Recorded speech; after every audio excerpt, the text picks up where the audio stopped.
Hôm nay ngày 9 tháng 7, Hội Doanh nghiệp phường Quảng Phú, Hiệp hội Doanh nghiệp Nông nghiệp An toàn và Hữu cơ tỉnh và Trung tâm Thương mại Yomo Thanh Hóa đã có buổi làm việc nhằm kết nối hợp tác đưa các sản phẩm hàng hóa của doanh nghiệp Thanh Hóa vào hệ thống của Ion.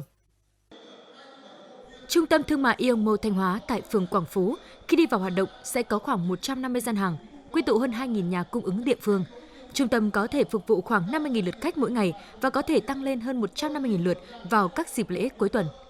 Tại buổi làm việc, đại diện Trung tâm Thương mại Yomo Thanh Hóa đã giới thiệu khái quát về hệ thống, tiêu chí lựa chọn sản phẩm, các chương trình hỗ trợ đưa hàng hóa của doanh nghiệp địa phương vào hệ thống của Ion. Đại diện các doanh nghiệp hội viên Hội Doanh nghiệp phường Quảng Phú, Hiệp hội Doanh nghiệp Nông nghiệp An toàn và Hữu cơ tỉnh đã trao đổi thống nhất những định hướng hợp tác nhằm kết nối thúc đẩy tiêu thụ sản phẩm, đưa hàng hóa của doanh nghiệp Thanh Hóa vào hệ thống bán lẻ hiện đại, đồng thời phối hợp tổ chức các chương trình xúc tiến thương mại, đào tạo tư vấn nâng cao năng lực quản trị, mở rộng thị trường, qua đó góp phần thúc đẩy doanh nghiệp địa phương phát triển.